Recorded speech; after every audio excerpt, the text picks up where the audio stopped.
حامل القرآن.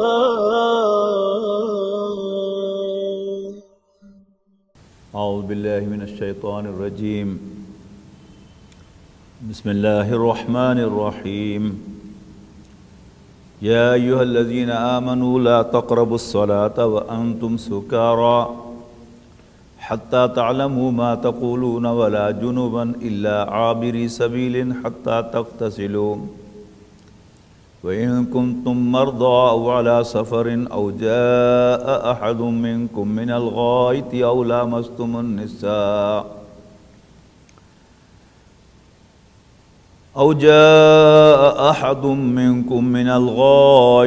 لامستم النساء فلم تجدوا ماء فتيمموا صعيدا طيبا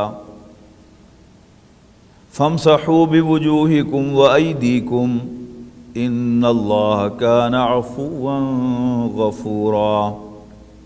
قرآن مجید کے احکام کے نزول کا سلسلہ مدینہ منورہ میں شروع ہوا.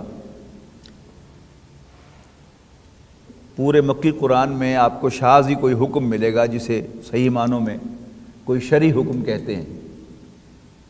مکی قرآن مجید میں ایمان کی دعوت، موٹیویشن اور کفر اور نافرمانی کے برے انجام سے خبردار کرنا، یہ موضوعات ہیں مکی صورتوں کے.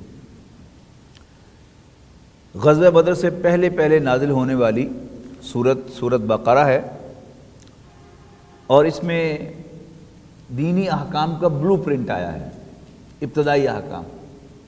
اور پھر رفتہ رفتہ پھر اس کے بعد سورہ نساء میں احکام ہے، سورہ آل عمران میں بھی احکام نہیں ہیں، نہ ہونے کے برابر ہیں.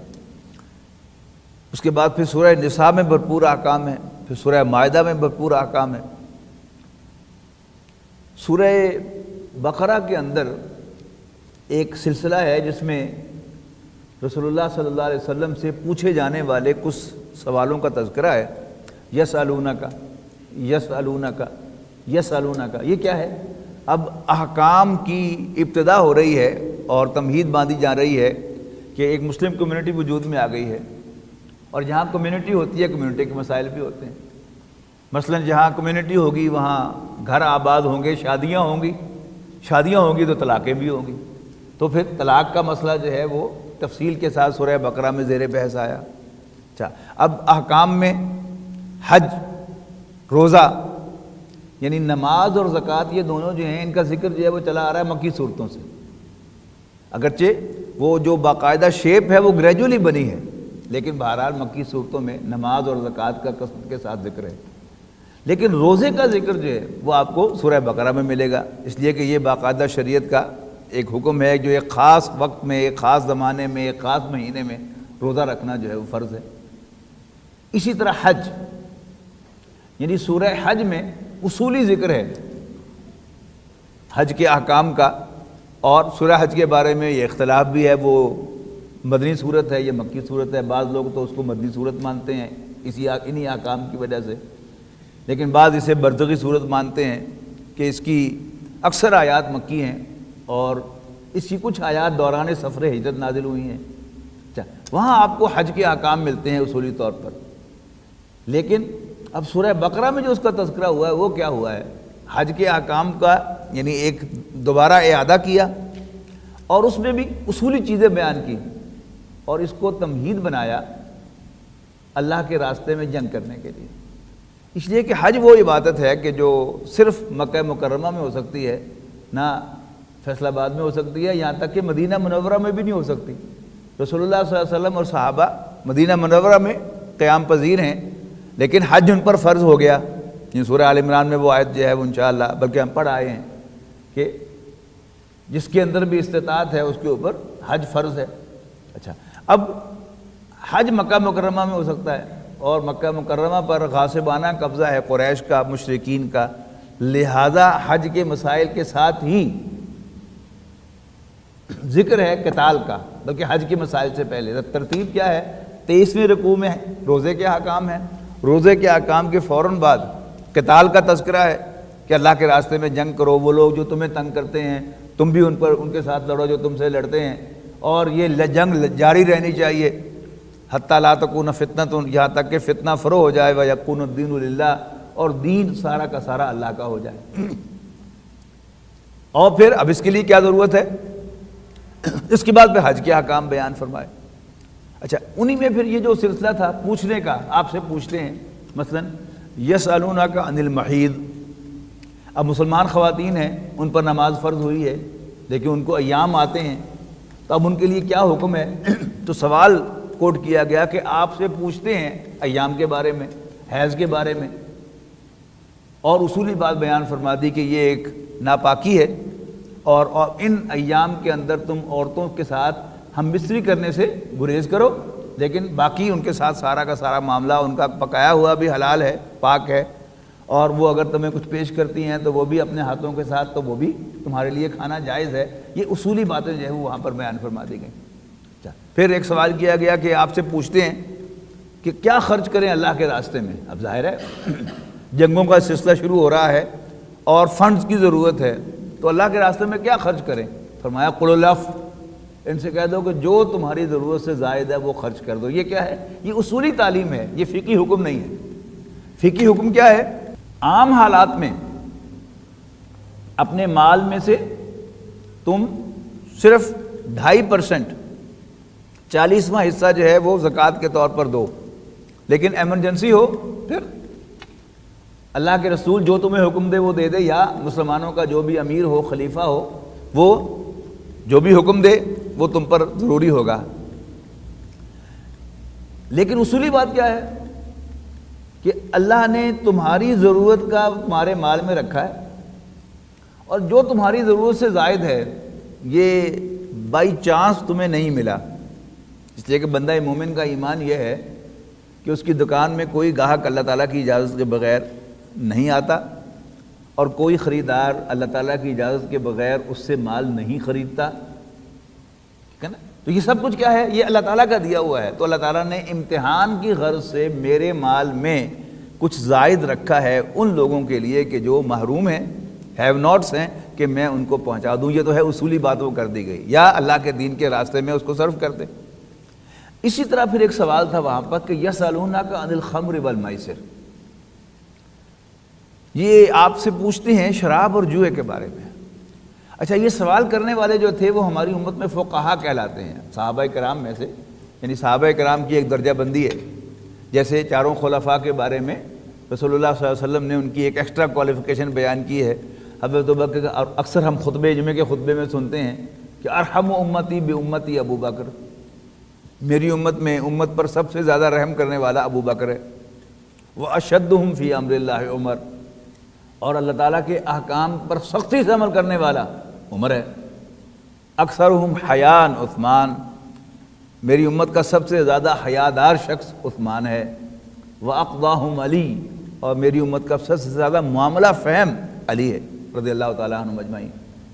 تو یہ کیا ہے؟ یہ کوالیفیکیشنز ہیں۔ اب کچھ درویش ہیں صحابہ کرام میں سے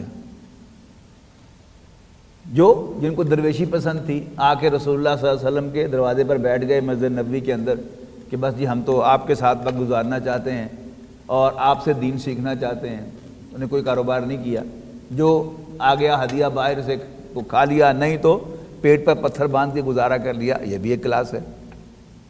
حضرت ابو ذر رضی اللہ تعالیٰ عنہ وہ بہت زیادہ، وہ آیت جو ہے سورہ توبہ کی، اس سے بہت زیادہ ڈرتے تھے کہ وہ لوگ جو سونا اور چاندی جمع کرتے ہیں، اور سونا اور چاندی قرآن مجید کا محاورہ ہے مال کے لیے، جو مال جمع کرتے ہیں اور اس میں سے اللہ کے راستے میں خرچ نہیں کرتے، تو قیامت کے دن وہی سونا چاندی جو ہے وہ گرم کر کے اس سے ان کے جسموں کو داغا جائے گا۔ تو وہ ڈرتے تھے، یہاں تک کہ جب انہوں نے بہت زیادہ سختی وہاں پر کی تو حضرت عمر رضی اللہ تعالیٰ عنہ نے کہا کہ تم کمیونٹی سے باہر نکل کر اپنی کوئی جگہ بناؤ، اس لیے کہ تم پھر بیلنس اپنے آپ کو قائم نہیں رکھ سکتے۔ دین کے احکام جو ہیں وہ سب پر لاگو ہوتے ہیں، لیکن دین میں جو اخلاقی تعلیمات ہیں وہ اپنے اپنے ذوق کے مطابق، اپنی اپنی پہنچ کے مطابق ہیں۔ جس کے اندر واقعتاً یہ یقین پیدا ہو جائے کہ میرے مال میں جو میری ضرورت سے زائد ہے یہ واقعی میرا نہیں ہے، وہی خرچ کرے گا نا اللہ کے راستے میں۔ لیکن ابھی جس کا یقین نہیں پہنچا، وہ بھی اسلام کے درجے میں ہے، ایمان کے لیول کو نہیں پہنچا، تو ظاہر ہے اس کے اندر وہ ہمت نہیں ہوگی۔ لیکن اگر کوئی درویش جو ہے اس کا شور مچانا شروع کر دے تو پھر وہ کیا ہے، وہ معاشرے میں انریسٹ پیدا کرتا ہے۔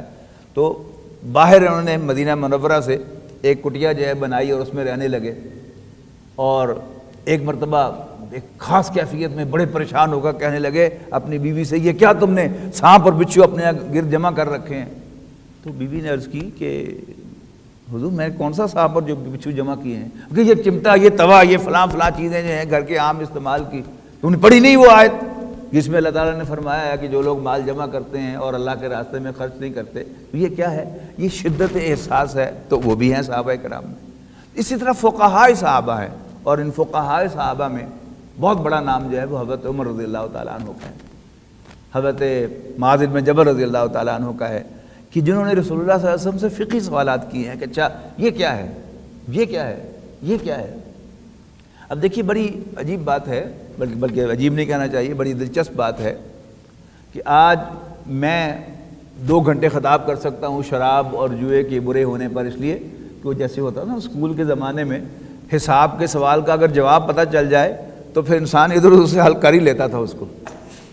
تو اب ہمیں تو جواب پتہ ہے نا کہ اللہ اور اس کے رسول نے، قرآن مجید نے ان کو کنڈیم کیا ہے، انہیں حرام کیا ہے، اس کی نقائص بیان کر دیے ہیں، لیکن سلام اس شخص کو جو پہلے آ کے پوچھتا تھا رسول اللہ صلی اللہ علیہ وسلم سے، اللہ کے رسول یہ چیز جو ہے یہ اسلام کے ساتھ کمپیٹیبل نظر نہیں آتی۔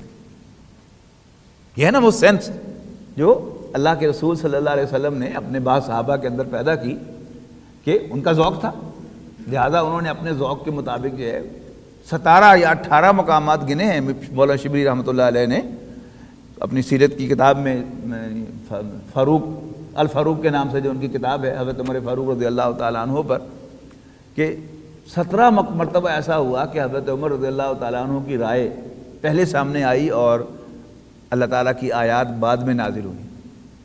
انہی میں وہ مشہور واقعہ تو آپ کو معلوم ہے کہ جب غزوہ بدر کے قیدی 17 آ گئے ہاتھ، تو رسول اللہ صلی اللہ علیہ وسلم نے اپنے معمول کے مطابق مشورہ فرمایا، اور یہ رسول اللہ صلی اللہ علیہ وسلم کا ایثار بھی تھا اور ہمارے لیے بہت بڑی رہنمائی بھی تھی، اس لیے کہ مشورہ جو ہے وہ کیوں کیا جاتا ہے؟ یعنی انسان نے جس نے فیصلہ کرنا ہے وہ کلیئر نہیں ہے، کئی راستے ہیں، تو وہ اب مشورہ کرتا ہے۔ اب جتنا آدمی خود انٹیلیجنٹ ہوگا، ویل ریڈ ہوگا، معاملات کو سمجھنے والا ہوگا، اتنا ہی اس کو مشورے کی کم ضرورت ہوگی، اور جو سب سے زیادہ ذہین بھی ہو اور آن ٹاپ آف دیٹ اللہ کا نبی بھی ہو، تو آپ مجھے بتائیے اسے مشورے کی کوئی ضرورت ہے؟ نہیں تھی۔ لیکن رسول اللہ صلی اللہ علیہ وسلم نے ہر معاملے میں مشورہ کیا ہے۔ تو یہ کیا ہے؟ یہ ہمارے لیے رہنمائی ہے کہ جس کو بھی فیصلہ کرنے کا اہل بنایا جائے وہ مشورہ ضرور کرے۔ تو رسول اللہ صلی اللہ علیہ وسلم نے صحابہ کرام سے مشورہ فرمایا، حضرت ابوبکر اور حضرت عمر کی رائے ایک دوسرے کے بالکل اپوزٹ آئی، یعنی وہ جو حضور کی میں نے آپ کو بتائی نا تعریف حضرت عمر کی، حضرت ابوبکر کی۔ حضرت ابوبکر کے بارے میں آپ نے فرمایا کہ یہ امت کا، میری امت کا سب سے زیادہ رحم دل انسان میری امت کے لیے ابوبکر ہے۔ اب دیکھیے کیسے ظہور ہوا، حضرت ابوبکر رضی اللہ تعالیٰ عنہ نے مشورہ دیا کہ یہ ہمارے اپنے ہی ہیں، تو بس ان کے ساتھ نرم معاملہ کرنا چاہیے اور کچھ تھوڑا بہت تاوان لے کے انہیں چھوڑ دینا چاہیے، جو پڑھے ہوئے ہیں ان سے بچے پڑھوا لیے جائیں اور اس کے اگینسٹ ان کو چھوڑ دیا جائے۔ اب رسول اللہ صلی اللہ علیہ وسلم خود بھی بڑے نرم دل انسان ہیں، رحمۃ اللہ عالمین ہیں، حضور صلی اللہ علیہ وسلم کو حضرت ابوبکر کی رائے پسند آئی، لیکن حضرت عمر کی رائے اس کے بالکل اپوزٹ ہے۔ انہوں نے بھی یہی فرمایا کہ یہ ہم ہی میں سے ہیں، ہم انہی میں سے ہیں، لیکن ہماری ان کے درمیان جو لڑائی ہے وہ ایمان اور کفر کی بنیاد پر ہے، لہذا اب یہ ہمارے نہیں ہیں۔ یہ ثابت کرنے کے لیے کہ ایمان نہ لانے کی وجہ سے یہ ہمارے دشمن ہیں، ہم میں سے نہیں ہیں۔ ہم میں سے ہر شخص اپنے قریب ترین رشتہ دار کو اپنے ہاتھ سے قتل کرے، اور نام لیا حضور صلی اللہ علیہ وسلم سے کہا کہ آپ اپنے چچا عباس کو قتل کریں، ابوبکر اپنے فلانے کو قتل کرے، میں فلانے کو قتل کروں، وہ فلاں کو قتل کرے۔ ہوتی ہے نا کہ یہ بھی اللہ تعالیٰ نے ہر ایک کو نہیں صلاحیت دی ہوتی۔ ہمیں سے اکثر لوگوں کا معاملہ کیا ہوتا ہے کہ انہیں بڑی ویگ سی رائے ہوتی ہے ان کی، لیکن ایک فرم رائے رکھنا اور ایک فرم مشورہ دینا رسول اللہ صلی اللہ علیہ وسلم کو، یہ اسی ہستی کا حصہ تھا جو اللہ تعالیٰ نے بہرحال ان کو عطا کیا تھا. ان کو جیسے بھی سلوٹ پیش کیا جائے وہ کم ہے. اسی طرح اس موقع پر حضرت عمر رضی اللہ تعالیٰ عنہ نے آ کے رسول اللہ صلی اللہ علیہ وسلم سے یہ پوچھا تھا کہ یسألون، جو سورہ بقرہ میں کوٹ کیا گیا ہے، یسألونک عن الخمر والمیسر، لوگ آپ سے پوچھتے ہیں شراب اور جوئے کے بارے میں کہ یہ اسلام کے ساتھ کچھ مطابقت رکھتے ہوئے نظر نہیں آتے. یہ ذہن میں رکھیے گا کہ اب تک شراب بھی حلال تھی، جوا بھی حلال تھا. اب ایسے میں آ کر رسول اللہ صلی اللہ علیہ وسلم سے پوچھنا کہ اس کے بارے میں کیا حکم ہے، جائز ہے، یہ کرنا چاہیے، اسلام کے ساتھ مطابقت رکھتا ہوا نظر نہیں آتا. تو اس کا جواب آیا تھا وہاں پر، قل فیہما اسم کبیر، اے نبی انہیں بتائیے کہ ان دونوں میں بڑا گناہ ہے، ومنافع للناس، اور لوگوں کے بہت سے فائدے بھی ہیں. یعنی جوا کھیل کر بہرحال بہت سے لوگ جو ہیں وہ بڑی کمائی بھی کر لیتے ہیں، اور بہت سوں کا بھٹا بھی بیٹھتا ہے کہ ان میں گناہ بہت زیادہ ہے اور کچھ فائدے بھی ہیں. وَإِسْمُهُمَا أَكْبَرُ مِن نَفْعِهِمَا، لیکن ان دونوں کی برائی، ان دونوں کا گناہ ان کی نیکی سے، ان کے فائدے سے بڑا ہوا ہے. اتنی بات کہہ کے چھوڑ دی. اب عقل مند کے لیے تو اشارہ کافی تھا کہ اللہ تعالیٰ کو یہ پسند نہیں ہے، لیکن چونکہ حرمت نہیں آئی لہذا صحابہ کرام وقتاً فوقتاً، یعنی کبھی کوئی خاص موقع ہوا تو بھی لیتے تھے، اس لیے کہ حرام نہیں تھا اور اس میں کوئی بری بات نہیں تھی. تو وہاں یہ ہوا کہ کسی جگہ کوئی محفل تھی، پارٹی تھی، اس کے بعد صحابہ کرام نے شرابی پی کہ اس لیے کہ جائز تھی، اور اس کے بعد مغرب کی نماز کا وقت ہوا تو نماز کے اندر گڑبڑ ہو گئی.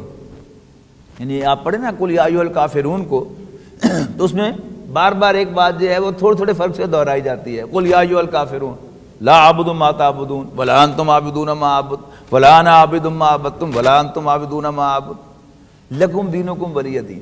تو اس میں کیا ہوا کہ لفظ آگے پیچھے ہو گئے اور اس سے شرکیہ کفریہ معنی پیدا ہو گئے. اس کے بعد پھر یہ آیت نازل ہوئی کہ اچھا ٹھیک ہے تم شراب پیتے ہو لیکن ایک پابندی ہے تم پر. وہ پابندی کیا ہے؟ پڑھیے گا اس کو. اعوذ باللہ من الشیطان الرجیم. یا ایھا الذین آمنوا لا تقربوا الصلاۃ وانتم سکارا، اے ایمان والو نشے کی حالت میں نماز کے قریب بھی نہ جاؤ. حتی تعلموا ما تقولون، یہاں تک کہ تمہیں پتا ہو تم کیا کہہ رہے ہو. نشے میں کیا ہوتا ہے؟ انسان جو ہے اپنے سینسز کھو بیٹھتا ہے اور نشے کے دوران کہی ہوئی باتیں، کیے ہوئے کام اسے خود معلوم نہیں ہوتے کہ وہ کیا کر رہا ہے، کیا کہہ رہا ہے. تو بڑی خوبصورت تعریف کی نشے کی کہ حتی تعلموا، یہاں تک کہ تم جانو، ما تقولون، جو تم کہہ رہے ہو. اور اسی طرح نماز کے قریب نہ جاؤ، ولا جنوباً، اور نہ ہی نماز کے قریب جاؤ حالت جنابت میں جب تم پر غسل فرض ہے، الا عابری سبیل، مگر جب تم حالت سفر میں. اس کے دو معنی لیے گئے ہیں. ایک معنی اس کے یہ لیے گئے ہیں کہ تمہیں کسی ضرورت کی وجہ سے مسجد میں سے گزرنا پڑے. سجدے کی جگہ، نماز کی جگہ مسجد ہے نا. یعنی فرض کرو کہ کوئی شخص جو ہے وہ اس کونے میں سویا ہوا تھا، اس کو احتلام ہو گیا. اب ظاہر ہے وہ وہاں سے کھڑکی توڑ کر تو باہر نہیں جا سکتا، تو اس کی مجبوری کیا ہے کہ وہ غسل کرنے کے لیے گزر کر یہاں سے جائے گا. تو یہ عابری سبیلین کا یہ مطلب بھی لیا گیا ہے. اور دوسرا کیا مطلب لیا گیا ہے کہ تم حالت سفر میں ہو اور تمہارے لیے غسل کرنا ممکن نہ ہو. وہ اس کی آگے وضاحت آ رہی ہے کہ اس کے لیے تیمم جو ہے وہ عطا کر دیا گیا ہے، جو اللہ تعالیٰ کی ایک بہت بڑی نعمت ہے امت مسلمہ کے لیے کہ تم اگر غسل کرنے کے قابل نہیں ہو یا وضو کے قابل نہیں ہو تو سمپلی تیمم کر لو اور اس کے بعد تم نماز پڑھنے کے قابل ہو جاؤ. تو الا عابری سبیل، مگر راستہ چلتے ہوئے، حتی تغتسلوا، یہاں تک کہ تم غسل کر لو. وَإِن كُنتُم مَرْضَىٰ، اور اگر تم مریض ہو، او علی سفرن، یا حالت سفر میں ہو، او جاء احد منکم من الغائط، یا تم میں سے کوئی حاجت سے ہو کر آیا ہے، یعنی واش روم گیا ہے اور اس پر اب وضو فرض ہے، او لامستم النساء، یا تم نے عورتوں سے صحبت کی ہے، فلم تجدوا ماء، اور تم پانی نہ پاؤ، یعنی یہاں دو کنڈیشنز جو وہ اکٹھی ہو گئی ہیں۔ ایک کیا ہے کہ تم پانی تو اویلیبل ہے لیکن تم بیمار ہو اور پانی کے استعمال سے بیماری کے بڑھنے کا اندیشہ ہے۔ دوسری کنڈیشن کیا ہے کہ تم پر غسل یا وضو فرض ہے لیکن تمہارے پاس پانی اویلیبل نہیں ہے، تو ان دونوں صورتوں میں کیا کرو، فتیمموا صعیدا طیبا، صعید کہتے ہیں سواد کے ساتھ مٹی کو، اور طیب کے معنی پاک، اور تیمم کے معنی لفظی معنی ہے قصد کرنا، فتیمموا صعیدا طیبا، تو پاک مٹی کا قصد کرو۔ قصد کو سے مراد کیا ہے، انگریزی محاورے میں جائیں گے تو قریب ہو جائے گی بات، دین گو آفٹر یا لک فار، پاک مٹی جو ہے اس کا تم تلاش کرو اس کو، اور مراد اس کی وضاحت پھر آگے اگلی آیت میں کیا کرو پاک مٹی کے ساتھ، فَامْسَحُوا بِوُجُوهِكُمْ وَأَيْدِيكُمْ، پھر مس کرو اس کو، مسح کرو اس کے ساتھ اپنے چہروں کا اور اپنے ہاتھوں کا، اور ہاتھ عربی زبان میں جیسا کہ وضو کی آیت کے اندر موجود ہے الی المرافق ہے، کونیوں تک ہے۔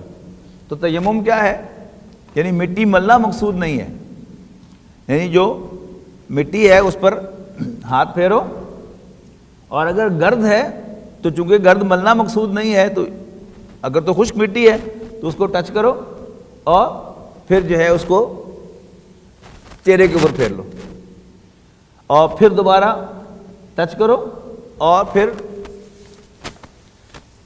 یہ ہاتھ اور پھر دوسرا ہاتھ، تیمم مکمل ہو گیا۔ لیکن اگر گرد ہے، آپ نے ہاتھ ڈالا تو ہاتھ پر گرد لگی، تو باقاعدہ ہاتھ کو جھاڑنا جو ہے یہ بھی مطلوب ہے، اس لیے کہ مٹی ملنی مقصود نہیں ہے۔ یہ کیا ہے، یہ مٹی کا قائم مقام ہے، یعنی ایک ہے فزیکل صفائی، اس کو تو کوئی انکار کر نہیں سکتا کہ یہ فزیکل صفائی ہے، اور پھر اس کے اندر بھی ایک بڑا بنیادی فرق ہے، یعنی ہماری مختلف فقہ ہیں ان کے اندر ایک سوچ کا فرق جو ہے وہ پایا جاتا ہے، مزاج کا فرق پایا جاتا ہے۔ امام ابو حنیفہ اور امام شافعی رحمہ اللہ کے نزدیک، یا عقائد کے اعتبار سے اشاعرہ اور ماتریدیہ کے درمیان فرق یہ ہے کہ احناف کے نزدیک دین کا اصل جو ہے وہ طبعی ہے، اور اس کے اندر عبادت کو اللہ تعالیٰ نے شامل کر کے اسی چیز کو عبادت بنا دیا ہے۔ مثلا اس کی مثال آپ بتاؤں گا تو جب میں سمجھ میں آ جائے گی آپ کو، کہ وضو اور غسل یہ فرض ہے نا۔ اب سوال یہ ہے کہ ان دونوں میں اصل جو ہے وہ صفائی ہے یا اصل عبادت ہے؟ امام ابو حنیفہ کے نزدیک اس کی اصل جو بیسک ریکوائرمنٹ ہے وہ صفائی ہے، امام شافعی کے نزدیک اصل جو ہے وہ عبادت ہے۔ اب فرق کیا پڑے گا؟ اب عبادت کے لیے نیت ضروری ہے۔ کوئی شخص جو ہے وہ جیسے نماز کے اندر اٹھنا بیٹھنا رکوع کرنا سجدہ کرنا، وہ یہ ساری حرکتیں کرے بطور این ایکسرسائز، اس کی ایکسرسائز تو ہو جائے گی، لیکن اگر نماز کی نیت نہیں ہے تو اس کی نماز نہیں ہوگی۔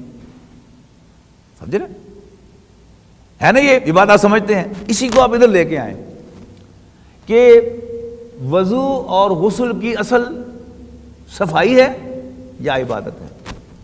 اب امام ابو حنیفہ رحمۃ اللہ علیہ کے نزدیک یا حناف کے نزدیک اس کی اصل صفائی ہے، لہذا امام صاحب کے نزدیک اگر کوئی شخص اس پر غسل فرض ہو اور وہ نہر کے اندر ڈبکی لگائے صاف پانی کے اندر، تو وہ نماز پڑھ سکتا ہے، اس لیے کہ غسل اور وضو کی اصل صفائی ہے۔ البتہ اس کو وضو یا غسل کا ثواب نہیں ملے گا، اس لیے کہ ثواب عبادت کے ساتھ ملتا ہے اور عبادت کے لیے نیت ضروری ہے۔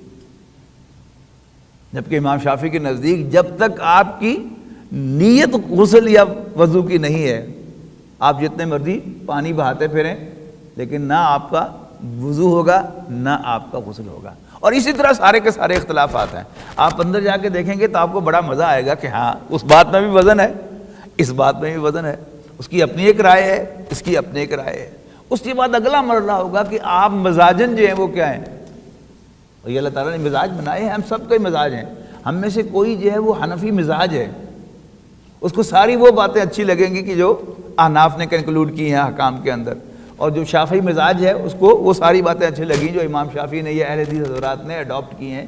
تو یہ مزاج کے فرق ہیں۔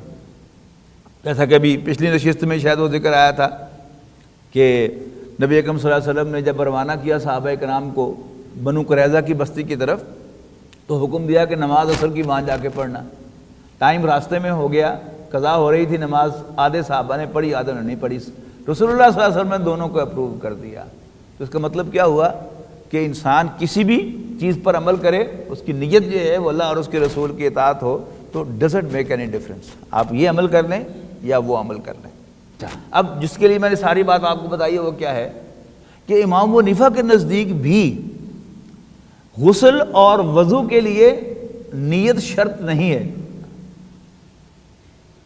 آپ کا وضو یا غسل ہو جائے گا، البتہ آپ کو اس کا ثواب نہیں ملے گا، آپ نماز کے قابل ہوں گے، اس لیے کہ نماز کی شرط آپ نے جتنی بھی کتابیں پڑھی ہوں گی احناف کی، اس میں نماز کی شرائط کیا ہیں یاد کسی کو؟ اس میں طہارت شرط ہے، وضو شرط نہیں ہے۔ ایک ایک لفظ کے اندر پورا ایک چیپٹر ہوتا ہے۔ طہارت فرض ہے، اور اگر آپ نے نہا لیا پانی کے ساتھ تو آپ پاک تو ہو گئے نا۔ اب نماز کی شرط پوری ہو گئی، آپ نماز پڑھ سکتے ہیں احناف کے نزدیک، صرف آپ کو غسل کا یا وضو کا ثواب نہیں ملے گا، اس لیے کہ ثواب کے لیے نیت ضروری ہے۔ یہاں کیا ہوا؟ اب جہاں تک غسل اور وضو کا تعلق ہے پانی کے ساتھ کرنے کا، تو وہ کیا ہے؟ وہ تو باقاعدہ فزیکلی طہارت ہو رہی ہے نا، وہاں تو جھگڑا ہوگا صرف کس چیز کا کہ ثواب ملے گا کہ نہیں ملے گا۔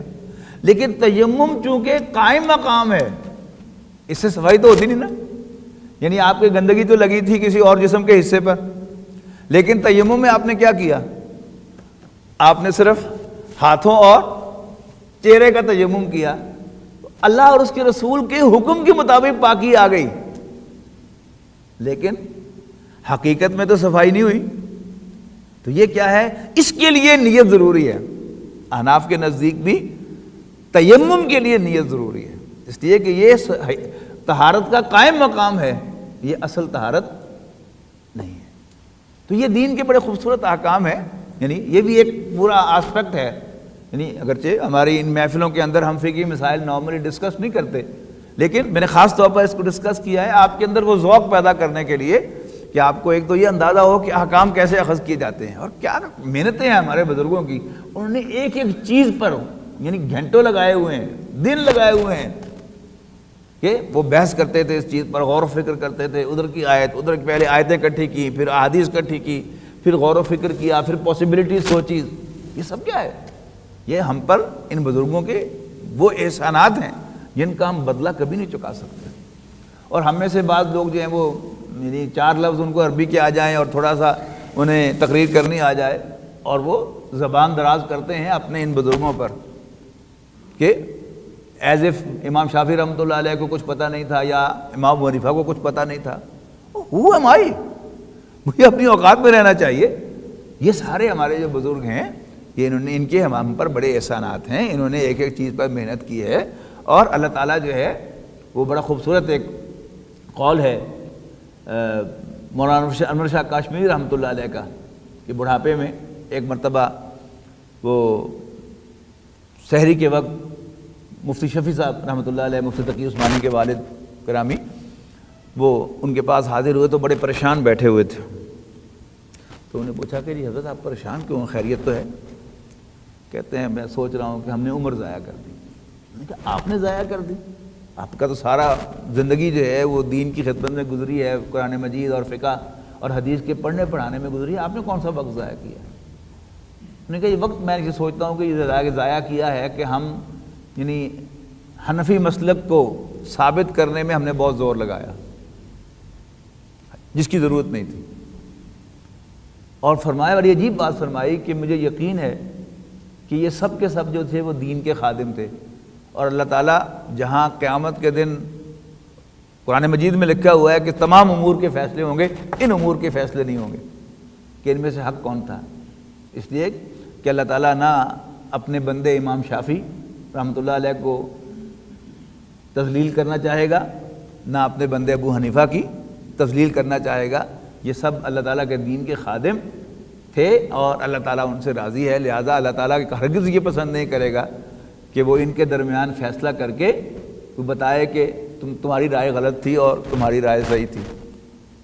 اللہ تعالیٰ یہی اعلان کرے گا کہ یہ سب کے سب جو ہے یہ میرے دین کے خادم تھے، انہوں نے میرے دین کے لیے کام کیا ہے اور میں ان سب سے راضی ہوں۔ تو یہ ہے ایک پازیٹیو اپروچ جو ہونی چاہیے۔ تو ایک بات اصولی میں نے آپ کو بتا دی کہ نیت جو ہے اس کا تعلق عبادت کے ساتھ ہے۔ کوئی عمل اگر اس میں اللہ تعالیٰ کو راضی کرنا اور قیامت کے دن اجر حاصل کرنا مقصود نہ ہو تو وہ عبادت نہیں بنتا۔ وہ عمل تو ہوگا، عبادت نہیں ہوگا۔ اچھا، یہ بات کہ پاکی ہو گئی، لیکن اگر آپ اپنے ذہن کو لڑائیں گے تو میرے جسم پر گندگی لگی ہوئی تھی، یعنی میں صحبت کر کے فارغ ہوا تھا یا میں واش روم سے ہو کے آیا تھا تو میرے جسم پر گندگی لگی ہوئی تھی کہ نہیں؟ لیکن پانی نہ ملنے کی وجہ سے میں نے صفائی تو نہیں کی، لیکن اللہ تعالیٰ نے قرآن مجید میں کہہ دیا کہ تم نماز پڑھ سکتے ہو، تو بندہ مومن کو اس بات پر یقین ہونا چاہیے کہ اصل صفائی تو اللہ تعالیٰ کے حکم کی ہے۔ جسے اللہ تعالیٰ پاک کہہ دے وہ ہرگز پلید ناپاک نہیں ہے، اور اس کے مقابلے میں جس چیز کو اللہ تعالیٰ ناپاک کہہ دے، حرام کہہ دے، گندا کہہ دے، وہ گندی ہے، اس کو بے شک ہم جتنا مرضی دھو لیں اور جتنا مرضی صاف کر لیں اور اس پر ہم کتنے ہی وہ ایئر فریشنر جو ہے وہ چھڑک دیں اور کتنے ہی ہم اس پر پرفیوم جو ہے وہ لگا دیں، وہ چیز گندی ہے جسے اللہ اور اس کے رسول نے گندا اور ناپاک قرار دیا۔ یہی مضمون بڑی خوبصورتی کے ساتھ سورہ مجادلہ میں آیا ہے۔ سورہ مجادلہ کے آغاز میں زہار کا ذکر ہے، یعنی واقعہ بڑا دلچسپ ہے کہ عربوں کے ہاں طلاق دینے کا ایک طریقہ یہ بھی تھا کہ کہہ دیا جائے بیوی کو کہ تمہاری پیٹھ جو ہے وہ میری ماں جیسی ہے۔ ماں حرام ہوتی ہے نا، ماں کے ساتھ جو ہے وہ کوئی جن سے تعلق قائم نہیں کیا جا سکتا تو اس کو حرام قرار دیا جاتا تھا پکا پکا۔ ایسا ہی معاملہ ہوا حضور صلی اللہ علیہ وسلم کی حیات طیبہ میں۔ ایک صحابی نے اپنی بیوی کو اسی طرح ماں کہہ دیا کہ تیری پیٹھ میری ماں کی پیٹھ جیسی ہے، اور اس کے بعد اسے خیال آیا کہ ہو یہ میں کیا کہہ بیٹھا، تم تو مجھ پر حرام ہو گئی۔ وہ آئی رسول اللہ صلی اللہ علیہ وسلم کے پاس، حضرت خولہ بنت ثعلبہ ان کا نام تھا۔ 28ویں پارے کے پہلی یہ صورت ہے، اس کی تشریح میں آپ پڑھیں گے پورا واقعہ آپ کو ملے گا۔ اور آپ سے کہا آ کر کہ اس طرح میرے شوہر نے مجھے میری پیٹھ کو اپنی ماں کی پیٹھ سے مشابہت دے دی ہے، تو آپ نے فرمایا کہ بس تم اس پر حرام ہو گئی ہو۔ تو اس نے بڑا پروٹیسٹ کیا رسول اللہ صلی اللہ علیہ وسلم کے سامنے، بحث کی رسول اللہ صلی اللہ علیہ وسلم کے ساتھ کہ اللہ کے رسول میرے بچوں کا کیا قصور ہے؟ اگر وہ میرے پاس رہتے ہیں تو بھوکے مر جائیں گے، اس لیے کہ فائنینشیل سورس جو ہے وہ تو باپ کے پاس ہے، اور اگر باپ کے پاس رہتے ہیں تو میں ان کی شکل نہیں دیکھ سکوں گی۔ بار بار اس نے کہا، تو قرآن مجید نے اچھا الفاظ بڑے خوبصورت ہے قرآن مجید کے، قد سمع اللہ قول التی تجادلک فی زوجہا وتشتکی الی اللہ۔ اللہ تعالیٰ نے سن لی بات اس عورت کی، یہ نبی تشتکی الی اللہ، جو آپ سے بحث کر رہی تھی اور اللہ تعالیٰ سے شکایت کر رہی تھی۔ واللہ یسمع تحاورکما، اور اللہ تعالیٰ تم دونوں کی گفتگو کو سن رہا تھا۔ ان اللہ سمیع بصیر، بے شک اللہ تعالیٰ سننے والا جاننے والا ہے۔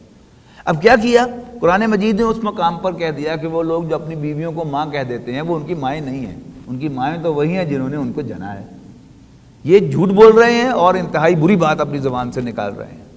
اور پھر فرمایا کہ والذین یظاہرون من نسائہم، جو اپنی بیویوں کو ماں کہتے ہیں، ثم یعودون لما قالوا، اور پھر شرمندہ ہوتے ہیں اور تائب ہوتے ہیں اپنے کہے پر، تو ان کے ذمے کیا ہے؟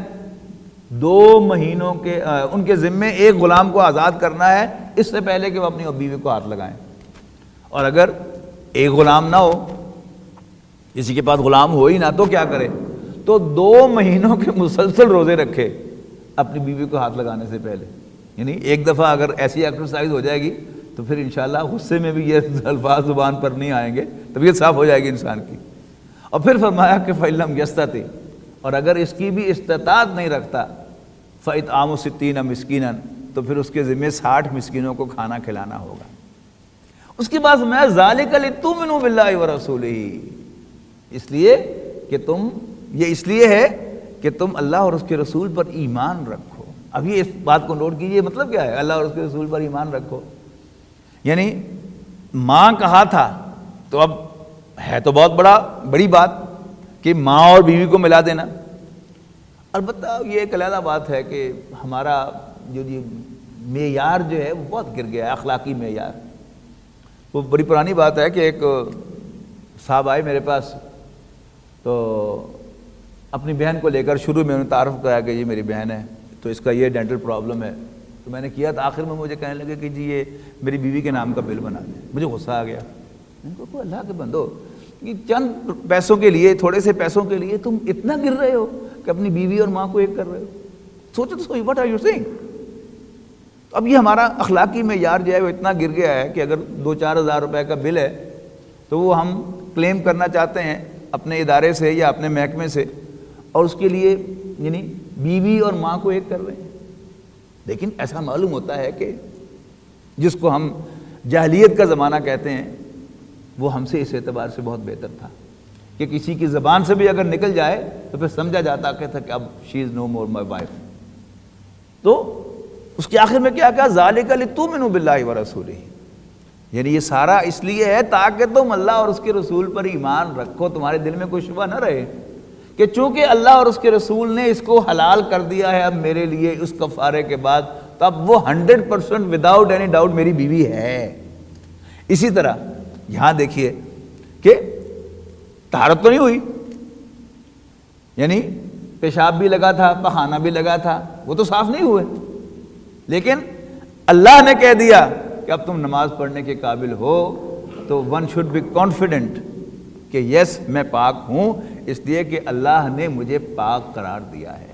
تو فرمایا فَامْسَحُوا بِوُجُوهِكُمْ وَأَيْدِيكُمْ إِنَّ اللَّهَ كَانَ عَفُوًّا غَفُورًا، بے شک اللہ تعالیٰ درگزر کرنے والا، اگنور کرنے والا اور بخشنے والا ہے۔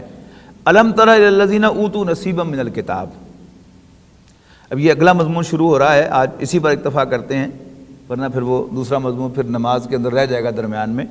تو ایک بات جو ہے وہ مکمل ہو گئی، اس کے بعد پھر اہل کتاب سے ایک مختصر سا کتاب ہے تقریباً 1-1.5 رکوع کا، وہ انشاءاللہ ہم اگلی نشست میں پڑھیں گے۔ آخر دعوانا الحمدللہ رب العالمین۔